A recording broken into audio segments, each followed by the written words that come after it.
So let's continue now with our stuff and back to Showmax and VOD. Good luck, Petře. Thank you and welcome everyone to my or our talk from CDM from Showmax. Maybe early birds who sign up for this talk early are a little bit surprised because Stefan has this talk, but Stefan unfortunately is on his way to vacation, and I was expecting him to have this talk also, but I took it from here. My name is Petr Friml, and I'm systems engineer here at Showmax. I'm part of CDN team, and if you have some question after the QA question today, let me know on my email, and I will be happy to answer you. So for this talk, I will be talking about life of a movie. So how the movie is uploaded to our servers and what needs to be done that the movie will be served or our customer can play it in our app. And I don't want to be boring, so we will show this one on one particular movie. I choose that one that was really quick uploaded from the producers to our server, and we will see the complete path from ingesters, from prepared task, from encoding pipeline, from subtitles, metadata, adding and quality check, and the last one we will end with DRM protected, ready to watch complete piece of art. So we will watch a 52 minutes long episode of series Warrior. It was from series 3 and episode 3. Maybe someone know this series? Nobody? Thank you. And this episode was on air on HBO Max, or Max should I say, on June 29 this year. And I took this movie because it was uploaded very quickly from the producer. This is log from our ingester server, and you see that 2016 on the same day the movie was starting uploading to our server, and 2019 the upload ended. So there is another date. I colored it red, the one that is important. There is another date. You can see that the creation of the file was 2007. So I think the producer just uploaded just after it. But for us, the 2019 will be the important day or time. So what's ingester? Ingester is a very simple server which runs IBM Aspera Enterprise software, and this software allows our producers or producers to upload content to our servers. This particular movie was 4K movie or file which had 6.3 gigabytes, and it was a 4K. It was in 4K. So once the movie is uploaded into ingester, the asset under according producer is created. The video is stored on the archive server, so if we need to encode it after it, we will use the encoder, and we don't need as much space on ingesters. And the information is sent to our CMS, and the CMS then start the prepare task. So on our timeline, the first check, 2019, the video was uploaded on ingester, and CMS enqueued a prepare task. what's the prepare task? Prepare task is to encode this video from producer, because we don't know in which quality each producer uploads the content, so we need to encode it into Showmax standard video quality, and then we can encode it to other files and audio. During this encoding, we will separate each audio channel into a separate file. Screenshots are created, and the video after the encoding has only 5.9 gigabytes. In this particular case, the size is not as much lower than the original one, but in some cases, for example, if some producer uploads 8K video, we can spare a lot of size and also a lot of time for the next encoding. And everything has MD5 hash for further validation, and we store this Showmax standard video on our storage servers. All the encoding will afterwards will be done from this Showmax video standard, not the original one. So we will see that each megabyte down is great. This is the log from Grafana we use for logging, and you see that the prepare task for this particular film movie was enqueued in 2020, and it ended at 2039. So 19 minutes took this first video encoding to create full HD video. It's important to say that the video from Showmax video standard quality is full HD, because we use full HD as the highest quality for playing on WOT. After it, we need to encode it. We use encoders which use FFmpeg to encode it into packages. Packages are a combination of stream type, audio codecs, and DRM. And DRM keys are also registered during this stage. For this particular movie, we ended with 59 encoding packages, and we will see some of them later. So, how was it with encoding two packages? The encoding started at 2110. It was started manually from CMS. Our colleagues started it, and on this screen from our CMS, there's a lot of information: who started it, when, and also priority. We can prioritize the encoding for the further use, and if we need the highest priority has the priority in the queue for the encoders. We've got 50 production encoders, which are servers which use FFmpeg, and we use them in parallel. So the video is split in two chunks. The chunks are big as depending on the length of the movie. In this case, it was 60 chunks, and each chunk is processed on encoder in parallel. So you can see this graph from our CMS.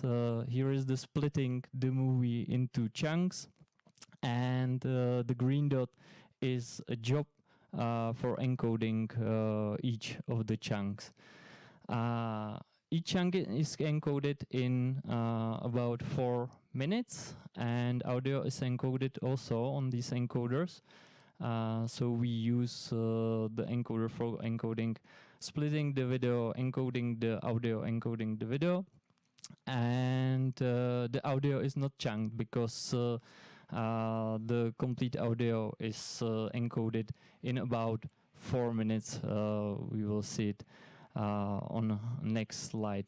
The great thing about this, about splitting the video into chunks, is that we can prioritize the process. We can use all of the encoders for one particular movie, and we can do it really quickly than using only one encoder for one movie.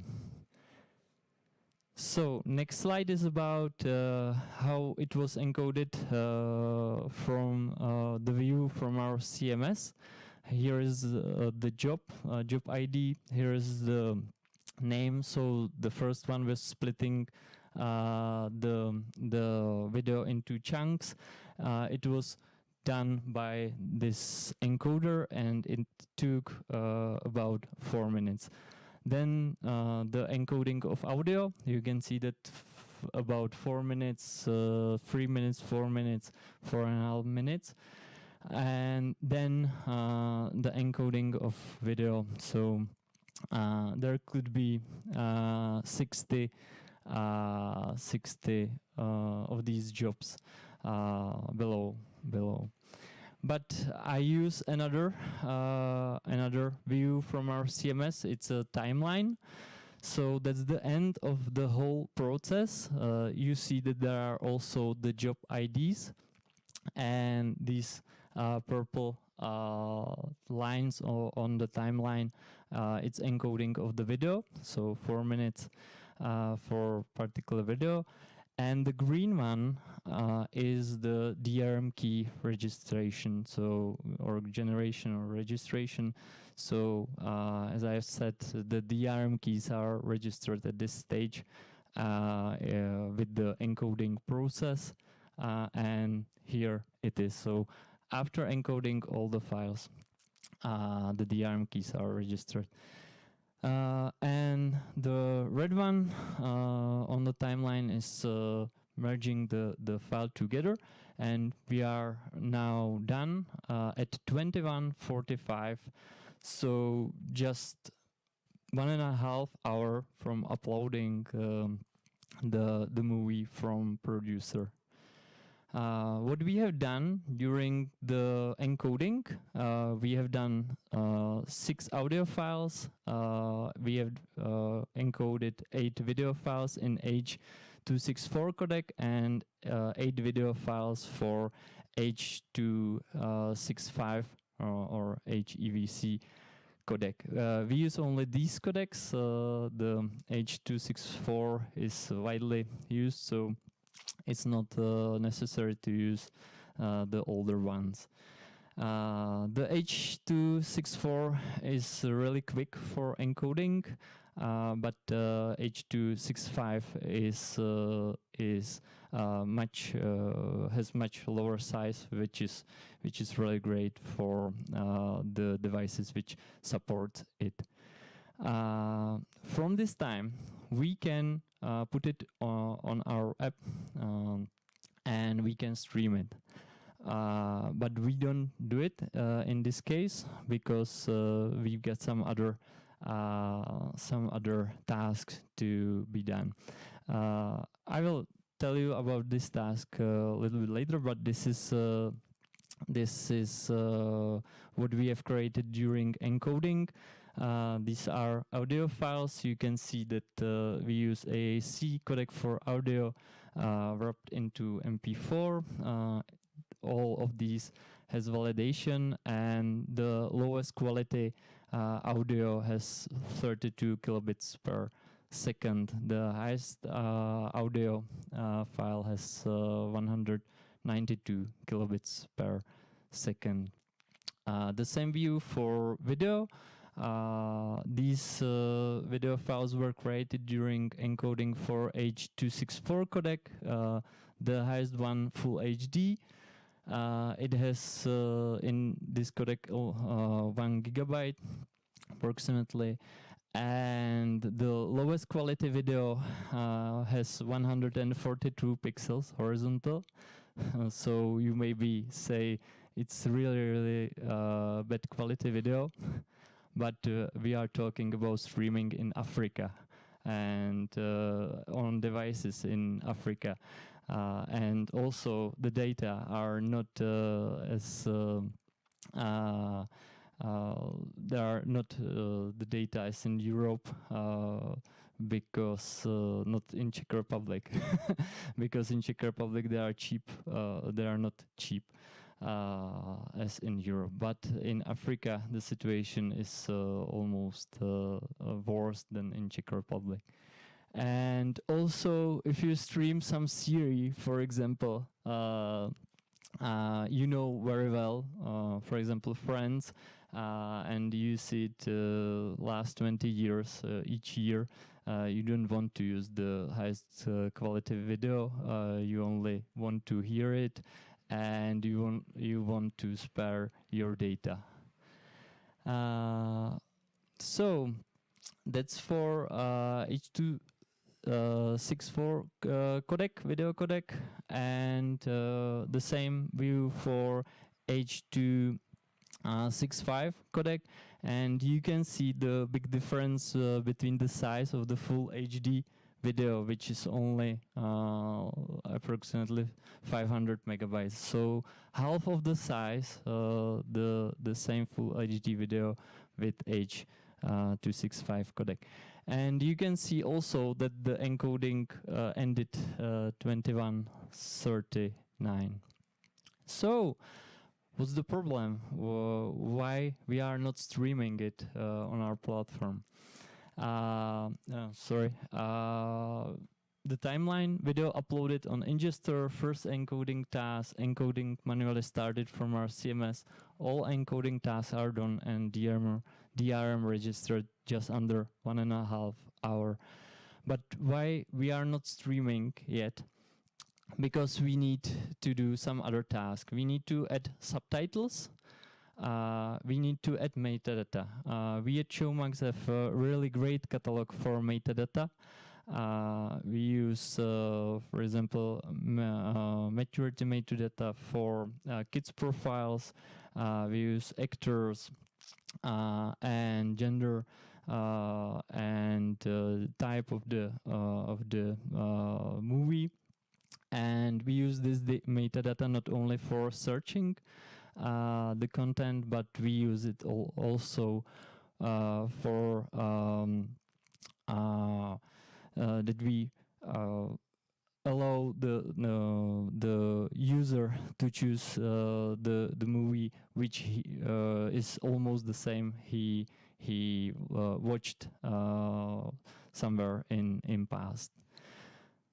So after when all of this is done, the quality check is done, so everything works as expected. And on this particular movie, it was done on June 30 at 3:04. All the timestamps are Central European time, so maybe it can show you as a weird. So we've got all of this, and we can stream the film. The DRM was set to stream it at 6 in the morning next day. And we set this date to publish in our CMS also. So just under 10 hours from premiere on Max, the film was on our platform.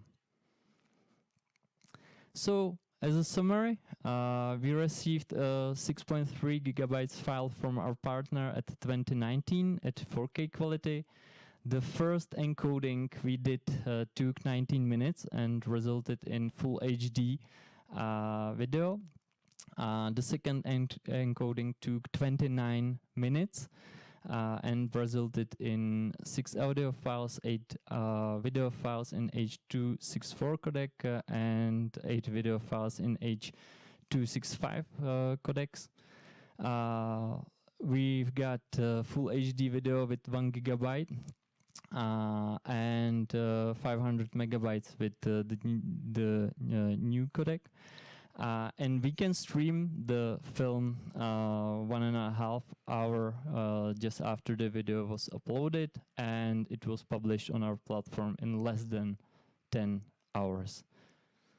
So if you want to know more about this one, I will recommend you our blog, Showmax Engineering. So that's all from me, and if you have some questions.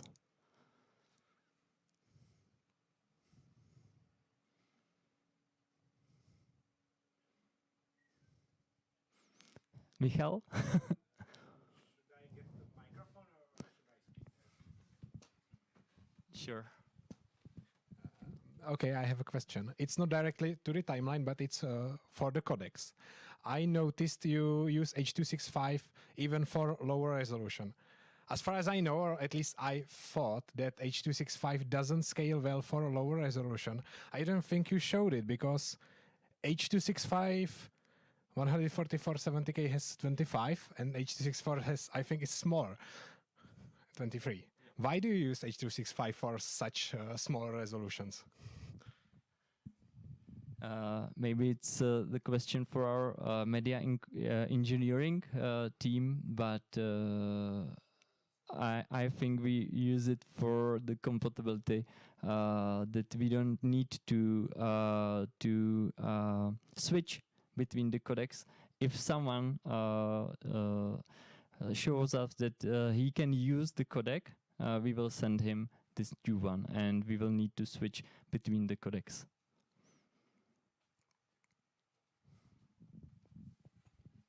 In the past, we've got like VP9. We even tried AV1, and like for a long time we had H.265, H.264, and VP9 in production. In the end, we decided that we will drop VP9 because like a lot of devices where people are using H.265, they actually support VP9 as well. So for VP9, there wasn't any reason. And for H.265, we simply do the detection of codecs that the client supports. And if he supports H.265, we keep streaming H.265 without any change during the whole stream. Even if, as you said, like for worse bit rates, the quality or like the bit rate is actually higher. But for the easier of switch to higher bit rates, we keep the same. So another question.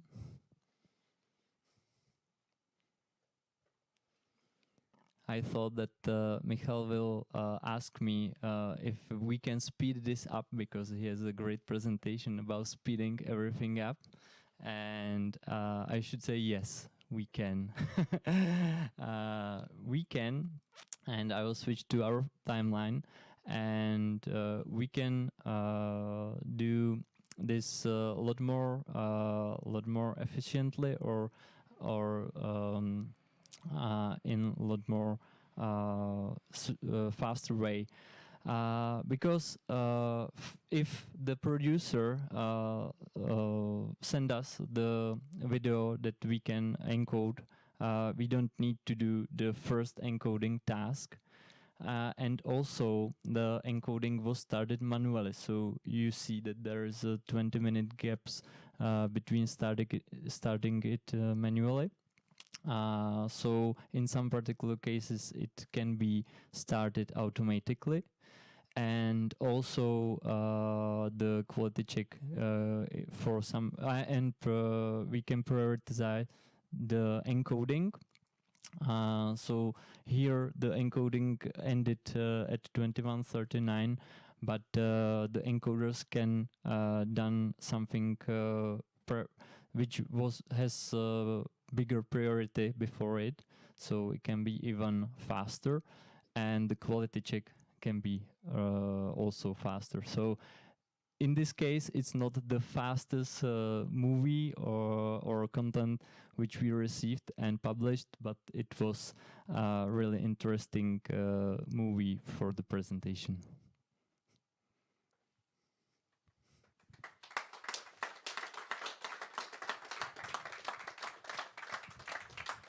Thanks a lot, Petře. Thanks a lot, Michale. Thanks a lot for all of you to attend today. I'm afraid this is the last one here in these offices because we will move to other offices. We will move to Prague. I mean, to Prague, Karlín. And next time we will be somewhere else, I guess. But this is it for today, and thank you.